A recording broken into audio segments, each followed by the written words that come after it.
Amados irmãos, graça e paz, bom dia. Aos irmãos que estão chegando agora, ainda existem cadeiras vagas aqui pela frente, muitos bancos ainda estão vagos. Você pode se dirigir até aqui à frente. Amém.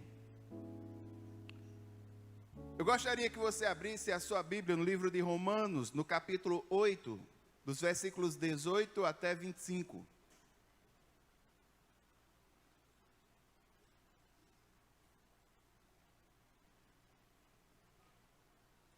Livro de Romanos, no capítulo 8, dos versículos 18 até 25.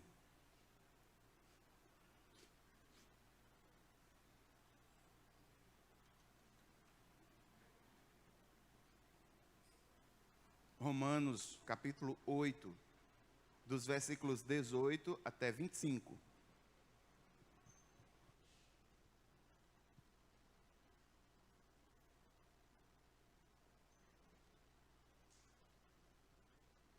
Romanos, no capítulo 8, dos versículos 18 a 25, o texto diz assim: Considero que os nossos sofrimentos atuais, eles não podem ser comparados com a glória que em nós será revelada.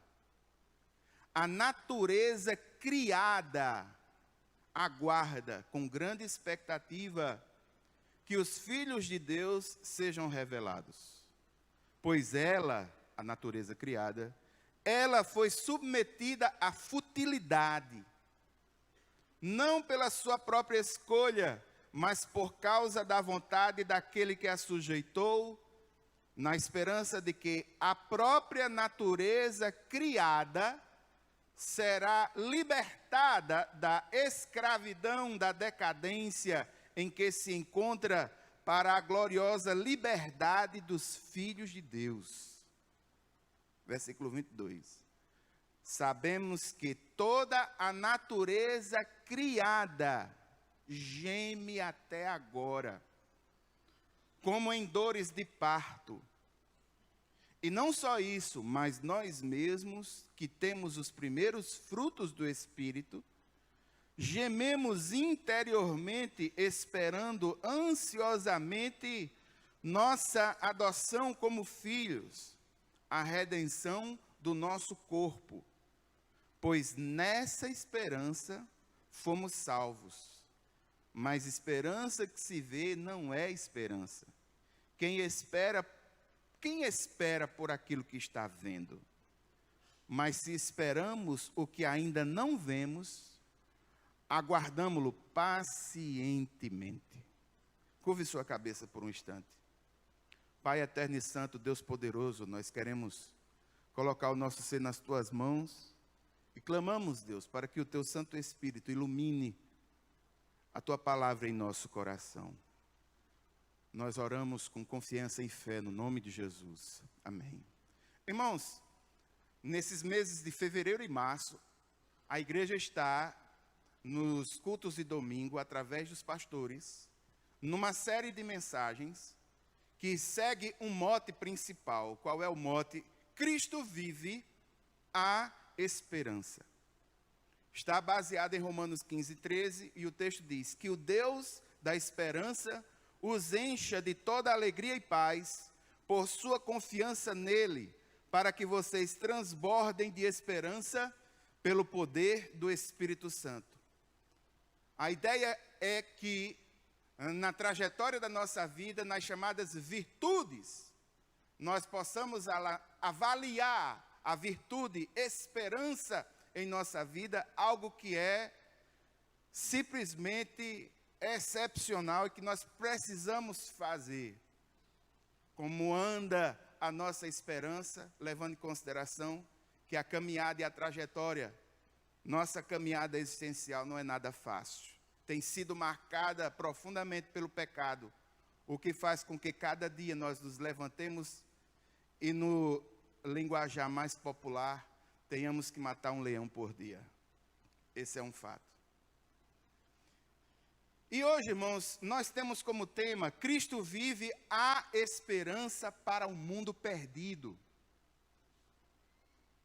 É possível que os pregadores da parte da tarde e da noite, e aqui eu quero realçar mais uma vez aos irmãos, que esse final de semana nós temos a chegada do cursilho masculino. Então, o segundo culto, hoje à noite, às 19h30, será a chegada do cursilho masculino. O culto às 16h30 é aquele culto do domingo, né? Corriqueiro normal, às 16h30 e das 19h30 a chegada do cursilho masculino. Mas hoje nós temos essa ideia de levar essa mensagem. Cristo vive, a esperança para o mundo perdido.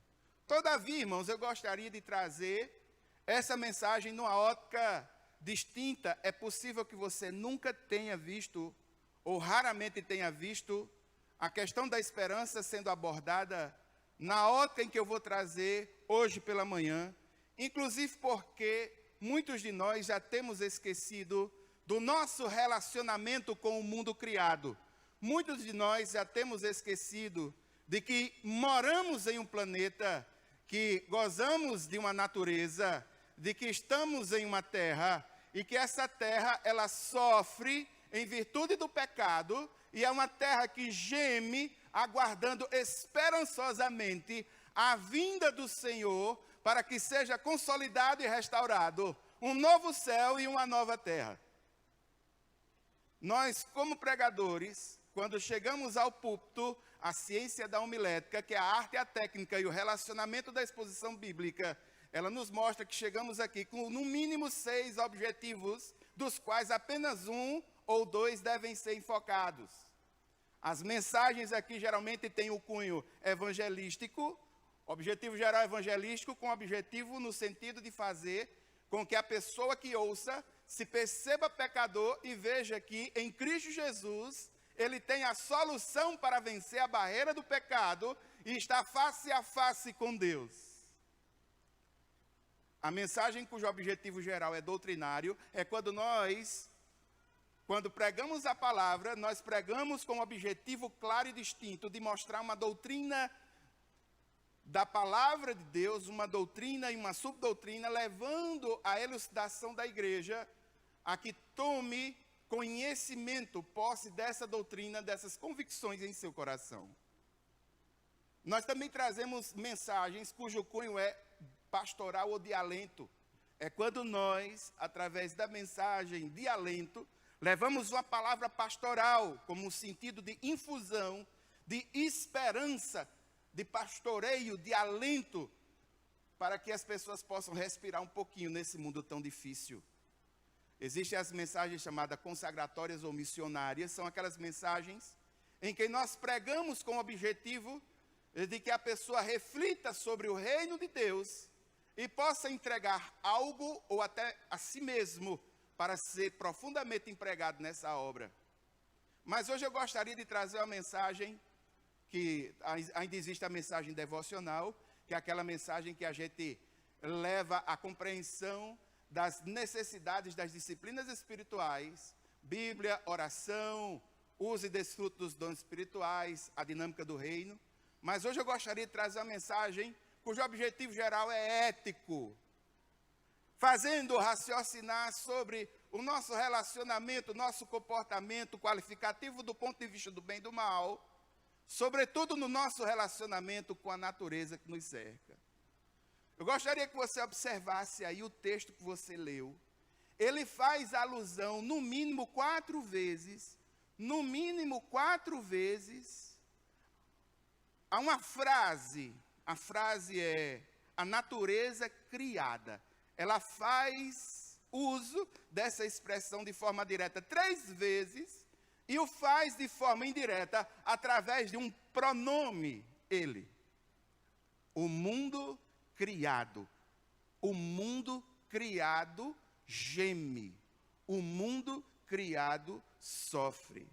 O mundo criado, como a gente, o mundo criado, ele aguarda que o Senhor Jesus venha em glória, revele aqueles que são seus, e que surja um novo céu e uma nova terra, em que Ele, o Cordeiro de Deus, é quem consolida todas essas coisas. O texto é no mínimo inusitado, porque ele nos faz lembrar que não são apenas nós, seres humanos, mas toda a ordem criada. E aqui eu louvo a Deus. As canções que foram enfocaram no mínimo 2 vezes o Senhor do universo. Nós precisamos entender que esse Deus criou tudo, todas as coisas. Salmo 24 diz que do Senhor é a terra e a sua plenitude, o mundo e tudo que neles há. Tudo o Senhor fez. E nós somos mordomos de tudo aquilo que Ele nos deu. E a terra criada, no seu sentido mais lato, mais amplo, é a nossa habitação. Ele nos fez e aí colocou, para que dela pudéssemos desfrutar. Mas infelizmente, por causa do pecado, a terra sofre, nós sofremos, e o que é pior, por causa do pecado, nós fazemos a terra perecer. E aqui eu gostaria, irmãos, de relatar algumas informações muito importantes. Nós fomos recentemente atacados no Brasil por mais um desastre ecológico. O desastre em Brumadinho, que afetou profundamente o sistema ecológico brasileiro e afetou os rios. Esse desastre não foi o único, não. Eu quero lembrar aos irmãos, porque infelizmente, nós somos imediatistas e muitas vezes não temos o sentido crítico da história, nem temos a perspectiva que esse sentido crítico da história nos traz. Mas eu quero lembrar aos irmãos as últimas grandes catástrofes naturais que aconteceram no Brasil. Eu quero lembrar aos irmãos que em 1984, houve um incêndio numa vila chamada Vila Socó, em Cubatão, São Paulo. Uma falha nos dutos subterrâneos da Petrobras espalhou 700 mil litros de gasolina nos arredores da Vila Socó. E após o vazamento, o incêndio destruiu parte da favela e foram contabilizados oficialmente 93 mortos. Fora os danos ambientais que essa gasolina causou em nosso planeta.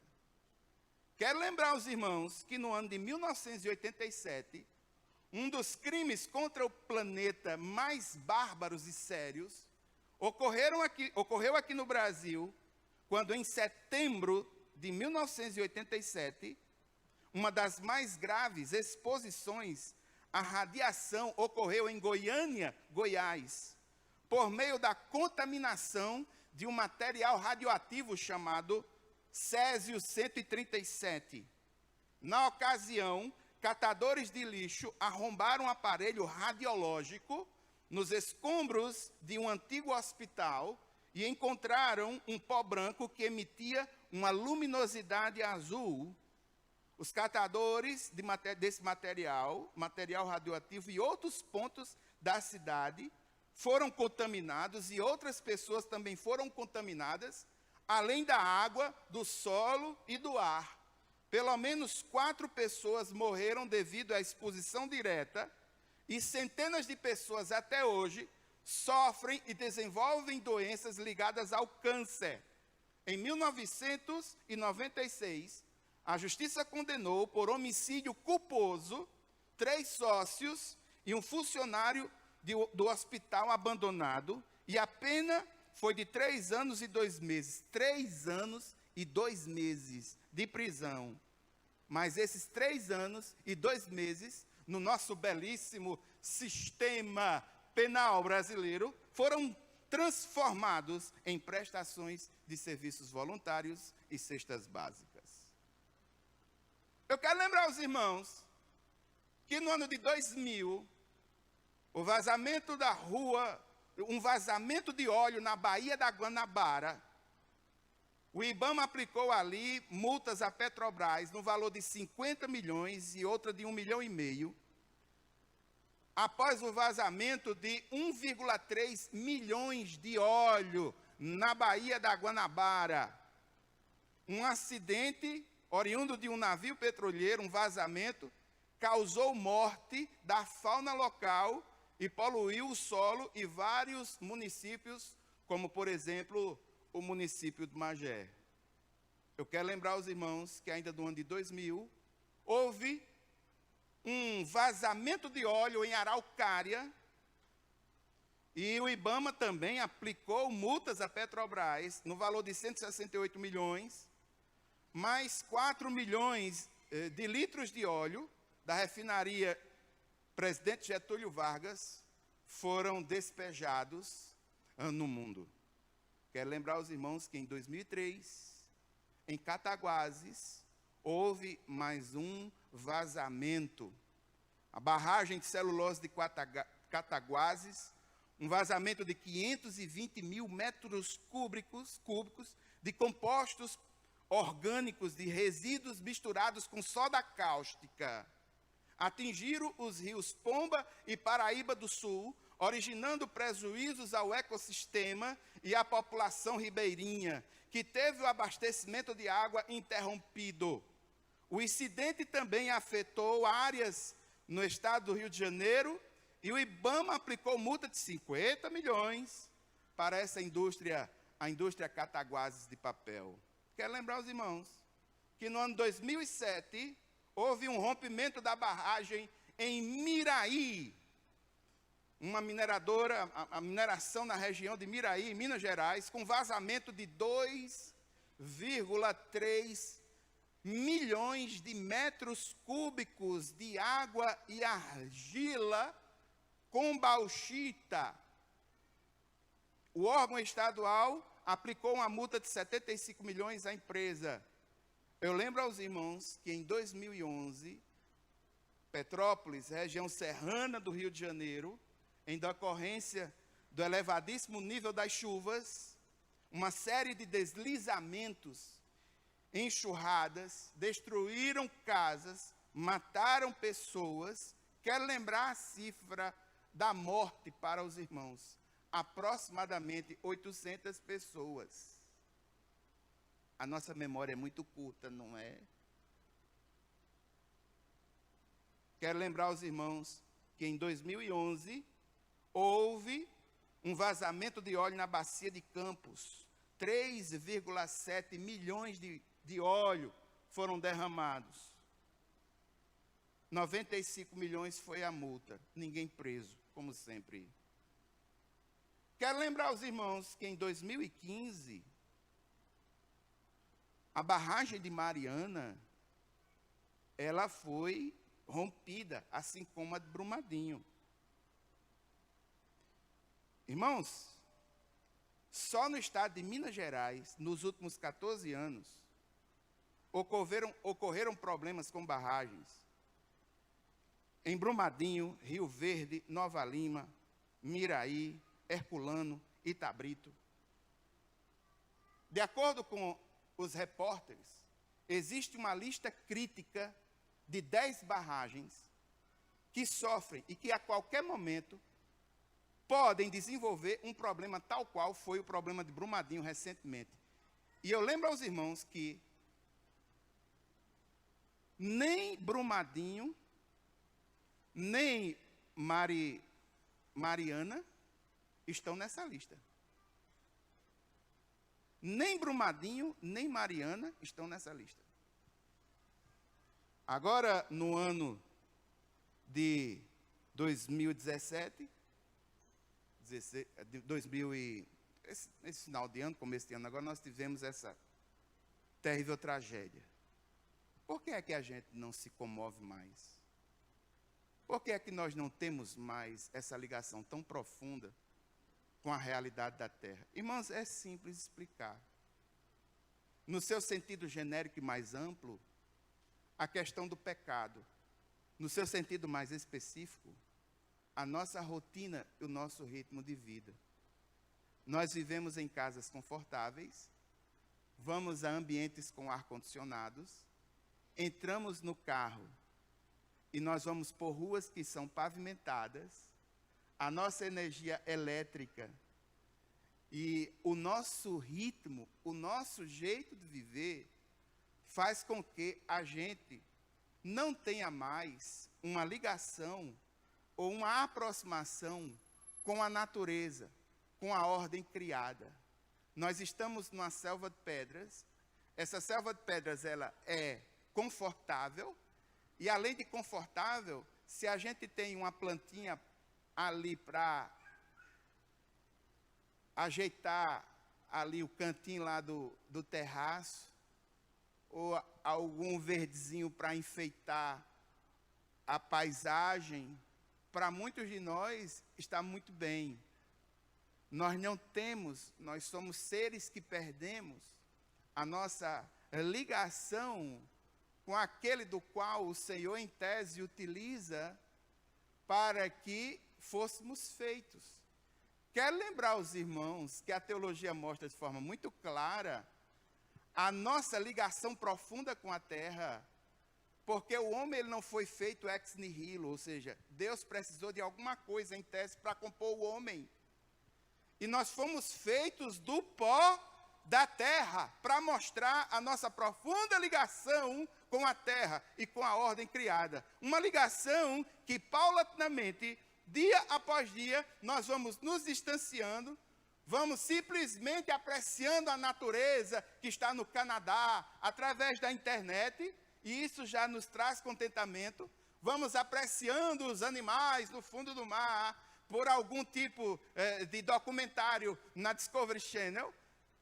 Existem crianças hoje que, ao verem uma galinha viva, não sabem o que é uma galinha e diz: mãe, o que é isso? Ó, o exemplo que Kleber está trazendo. Um amigo dele com a criancinha, quando viu uma galinha, disse: ah, mãe, um quinó.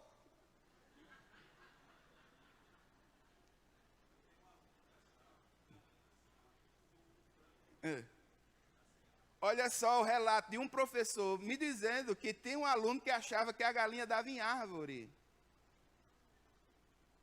Isso revela, irmãos, o quanto distante nós estamos da terra criada. E o texto de Paulo nos traz uma noção de que nós não estamos, pelo menos do ponto de vista existencial, sozinhos nesse clamor para que o Senhor venha. A terra criada está gemendo porque ela sofre. Mas desse texto, nós podemos extrair do mínimo 4 verdades necessárias para a reflexão hoje. Primeira verdade, perceba que o texto que nós lemos, você pode abrir o texto aí, Romanos 8, de 18 a 25. Perceba que, num fragmento de 30 versículos, são citados, no mínimo 4 vezes, a natureza criada. A natureza criada. É citado diretamente no versículo 19, no versículo 21, no versículo 22. É citada indiretamente no versículo 20, através do pronome ele. Salmo 19, os céus proclamam a glória de Deus e a obra criada, o firmamento, o fundamento das suas mãos. Então, irmãos, quando você vê uma árvore sendo árvore e expressando a sua beleza de árvore, quando você vê o mar sendo mar, com sua brisa nos trazendo paz, suavidade, quando você percebe as cores de um papagaio, e aqui eu faço um desafio: faça uma roupa com as cores do papagaio, mas que tenha a mesma harmonia que um papagaio tem. Duvido.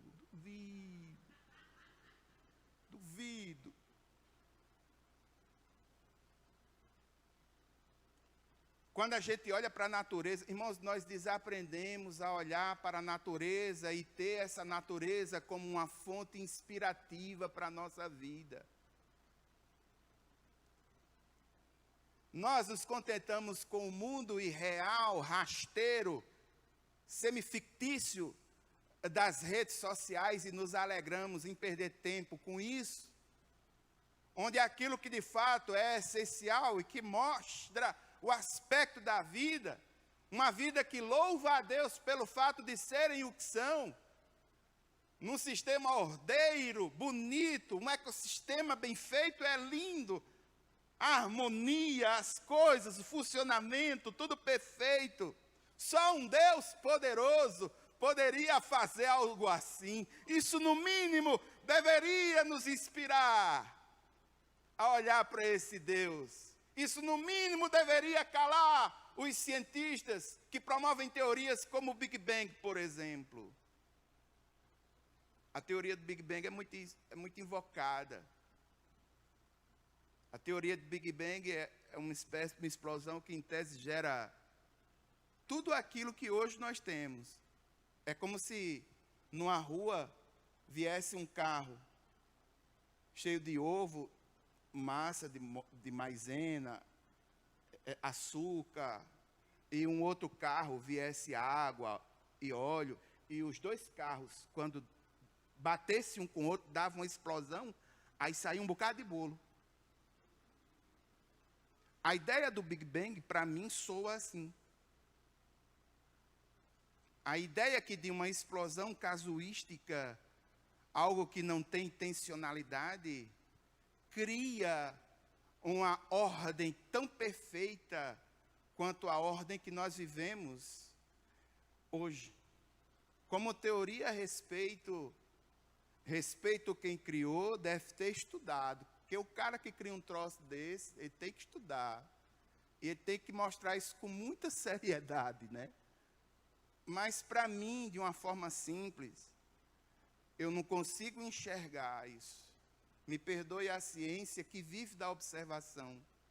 Quanto mais a observação, mais a ciência se amplia. É por isso que ela não pode ser absoluta. Porque a qualquer momento um ponto de vista pode mudar uma teoria. Um ponto de vista é vista a partir de um ponto. Me perdoe a ciência. Eu prefiro acreditar e louvar a um Deus poderoso, que de forma ordeira criou tudo, os céus, a terra, os animais. As palavras são sem forma e vazio, é o que rege Gênesis 1. Aquilo que não tinha forma, Deus deu a forma, e aquilo que estava vazio, Deus preencheu. Pela fé, eu vou continuar crendo assim. Me permita, os irmãos, acredito assim, tente seu paleolítico superior, e tente seu paleolítico inferior, inclusive eu tenho que estudar essas porcarias, mas me permita crer num Deus poderoso, que fez os céus e a terra. Me permita entender que esse Deus toma conta da minha vida. Me permita entender que é o poder desse Deus que mantém todas as coisas funcionando. Me permita louvar esse Deus que me dá a graça de, num culto pela manhã, ver os meus irmãos e fazer isso, ó. Respirar, porque o Espírito do Senhor nos proporcionou isso. Segunda grande verdade que esse texto de Paulo nos mostra é a ideia de que a terra, como nós, ela foi submetida a um processo que a subjuga num ciclo de futilidade. Você está com o texto aberto? Veja só, o versículo 20, quando fala sobre a terra, diz que ela foi submetida à futilidade.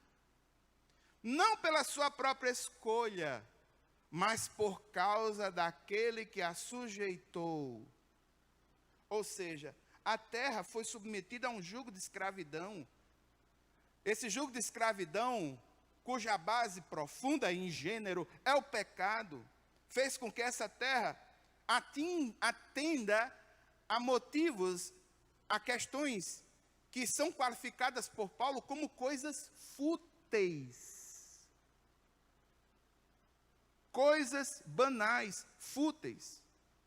e vive em virtude da vontade daquele que a sujeitou, uma escravidão de decadência em que se encontra.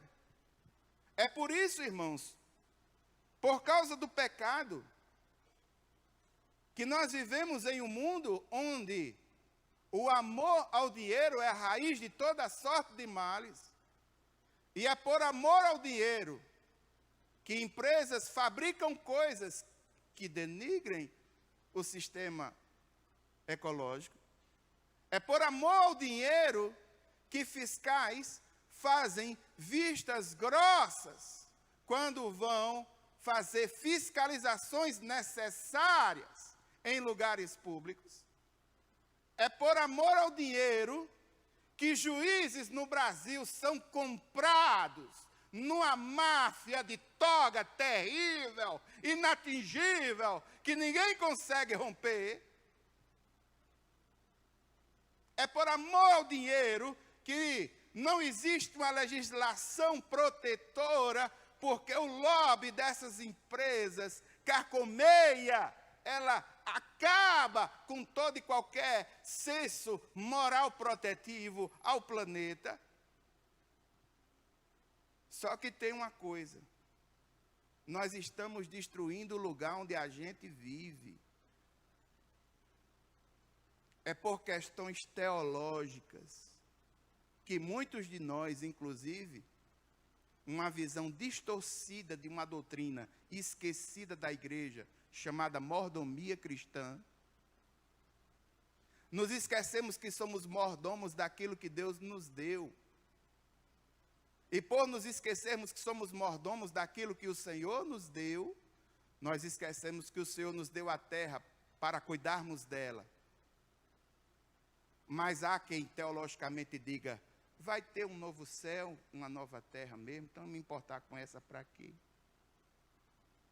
E para mim essa é a justificação mais perversa, porque utiliza a teologia de forma terrível.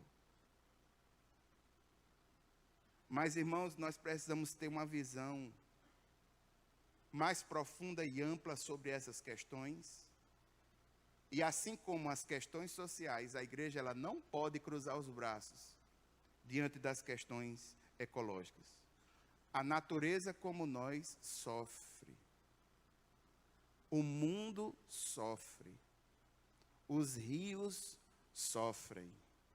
Os animais selvagens, domésticos, sofrem. As plantas sofrem. Mas existem duas verdades fantásticas nesse texto.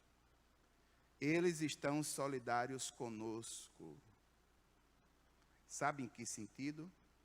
Aquele que é resgatado por Deus, que o Espírito Santo do Senhor habita em seu coração, e que tem uma visão crítica, pressuposicional, ou seja, tem a Bíblia como base da sua cosmovisão, ao olhar para o mundo, percebe que todo mundo está aguardando a volta de Jesus.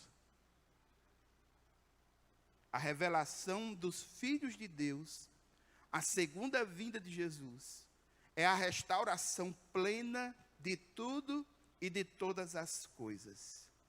O mundo, irmãos, como nós, o mundo também está aguardando uma libertação total. O texto diz: um corpo glorificado, face a face com Deus, uma nova ordem. Sim, irmãos, de fato, um novo céu e uma nova terra. Estabilidade. O fim da decadência que o pecado nos impõe. Tanto nós, seres humanos, a terra criada como um todo aguarda o fim em que o pecado não terá mais influência e nós não vamos precisar, para sobreviver, de recorrermos a coisas fúteis, porque o pecado nos ensinará a viver sem precisar depredar o lugar onde estamos. Isso é uma coisa tão grande, irmãos, que eu simplesmente não consigo imaginar como isso pode acontecer. Celebração. Todos os povos, línguas, tribos, nações, pessoas, ordem criada, vai estar livre de gemidos, livre de sofrimentos, e todos juntos compartilhando da glória de Deus. Última questão para que nós possamos encerrar essa breve reflexão é que pela fé nós poderemos e podemos desfrutar da esperança da consolação do reino de Deus. Haverá um novo céu, uma nova terra. Aspectos dessa esperança já nos dão benefícios atuais. A nova consciência, responsabilidades atuais. Nós somos mordomos, irmãos, daquilo que o Senhor colocou à nossa disposição. Então pense ecologicamente, utilize menos coisas descartáveis, utilize com sensibilidade a água, veja como você trata o seu lixo. Isso não é uma coisa de um pensamento secular paracultural, mas é uma coisa infracultural, que é a possibilidade de, pela palavra de Deus, ajudarmos na manutenção do lugar onde estamos. O Senhor nos deu a terra para que cuidássemos dela, juntamente com Ele. Nós não podemos depreciar. Isso são aspectos e lições do reino de Deus que haverá de ser consolidado, mas que passa por nós. E nós vamos ter um futuro onde essa terra vai ser plena e profundamente restaurada. O mundo perdido foi criado perfeito por Deus, a natureza criada. O mundo perdido está submetido a jugo de escravidão pelo pecado. O mundo perdido aguarda a redenção plena. E pela fé, o mundo perdido vai ser restaurado e desfrutar do reinado do Senhor. Irmãos, infelizmente não deu para eu fazer alguns slides, como sempre faço quando eu prego aqui. Mas eu e os irmãos sabem, sobretudo aqueles que me acompanham nas redes sociais, que eu sempre gostei e gosto. Eu gosto muito dos animais. Eu tenho um cão, todos conhecem, o Negão, que é o meu companheiro de escritório. Eu tenho um gato, Romeu, um gato teológico. Eu tenho a minha gatinha lá, Ana Negra. E eu tenho também, recém-chegada, numa experiência inusitada, uma gatinha, coitada, que ela está lá na nossa UTI, que é um quarto que a gente separou, para cuidar quando Deus nos dá a oportunidade de ver um bichinho que a gente possa resgatar e ajudar, dando-lhe vida. Dentro das nossas possibilidades, nós estamos com a gatinha lá no UTI, coitada, que ela foi lá para a casa da gente e nos enfrentou no bom sentido. Ela ficou quietinha, o cachorro quis botar para fora, os gatos quis botar para fora, mas ela ficou quietinha ali, como quem dissesse, daqui eu não saio, tem gente aqui que vai me ajudar. E ontem nós levamos no veterinário e ela foi medicada, ontem não, anteontem, sexta-feira, e estamos lá. Irmãos, esses animais, eles nos fazem refletir sobre muitas coisas. Eu vou contar um pedacinho da história do Negão para vocês, uma história que nem todo mundo sabe. Eu faço atendimento numa clínica de dependentes químicos como voluntário, dando aconselhamento, e um dos atendimentos que fiz foi na Fundação Zoe. Na época eu estava se ajeitando e eu fui ajudar nesse processo, e lá tinha uma cachorrinha que ela teve 9 filhotinhos, Mas eu não sei se você sabia, mas o cachorrinho ela só tem 8 peitinhos assim. E ficava um para cada um, e o coitado do negão era um cãozinho pequenininho, coitado, que não tinha condições de lutar mais com os irmãos pela sua própria subsistência. Assim, ele não conseguia mais lutar com os irmãos para achar um espaço nos peitinhos da mãe dele lá para poder viver. Quando eu vi essa situação, os outros tudo crescidinho, tudo lá mamando tal, na nega véia, que é a cachorra lá. E o coitado do negão sentado, olhando os irmãos com fome, mas sem força. Aí o negão olhou para mim, eu marquei ele, porque ele tem, um dos dedos dele é branco. Aí eu disse para o tratador, olha, esse cachorrinho aí do dedo branco, eu vou levar ele. Ele não vai morrer aqui não, pelo menos eu vou levar ele para morrer lá em casa. Aí eu trouxe o negão numa caixa de sapato. Eu ia trazer as fotos dele, bebezinho. Aí levei no médico veterinário de minha confiança. A gente começou a tratar o negão. Ele passou a medicação. O negão, coitado, só tinha 1,2 kg. Mas uns 400 gramas, eu acho que era só de verme. Eu nunca vi tanto troço. E a gente foi ajudando ele. Foi ajudando. E o negão topou essa ideia da luta pela vida e foi respondendo. E foi, e vai, e tal. Resultado, hoje está aquela tora de cachorro. É meu companheiro. Eu aprendo com ele. Eu aprendo com ele o que é ser verdadeiro, o que é ser sincero. Irmãos, pode ser 2 horas, pode ser 15 minutos, de você ir numa esquina, comprar um pão e voltar. Quando ele chega para lhe ver, a alegria é a mesma. A fidelidade. Quando ele faz alguma coisa, ou rosna, ou algum negócio, é porque ele está protegendo, ele está com medo, ele está agindo no seu instinto. Mas na sua grande maioria, a luta dele é pela vida. Enquanto eu vejo seres humanos que de alguma forma, que eu ainda não compreendo profundamente, às vezes uma família feliz, gozando de uma saúde orgânica, mas por alguma razão interior, querem dar cabo da sua vida, eu aprendo com os animaizinhos. Que qualquer coisa que você faça por eles, eles lutam para sobreviver. Eles me ensinam. Só que a gente está perdendo essa ligação.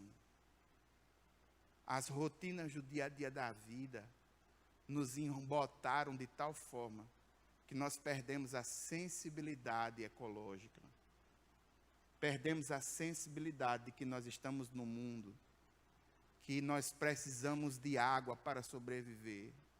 Perdemos a sensibilidade de que nós estamos no mundo que é da terra, que é retirado o sustento, o alimento que vai para as nossas mesas. Não são as gôndolas dos supermercados, as árvores de onde retiram aquilo que nós comemos. Elas saem da terra, uma terra que sofre. Nós precisamos nos unir a ela, porque assim como nós, a terra criada está gemendo. E aquele que vive os últimos dias aqui na face da terra, olha para o mundo como está, e em seu coração não anseia pela volta do Senhor Jesus, e em nome dessa esperança não vive uma vida de santificação, como diz o texto em 1 João, no capítulo 3, no versículo 1, me perdoe, faça uma análise da sua vida. A terra está gemendo. E nós precisamos gemer.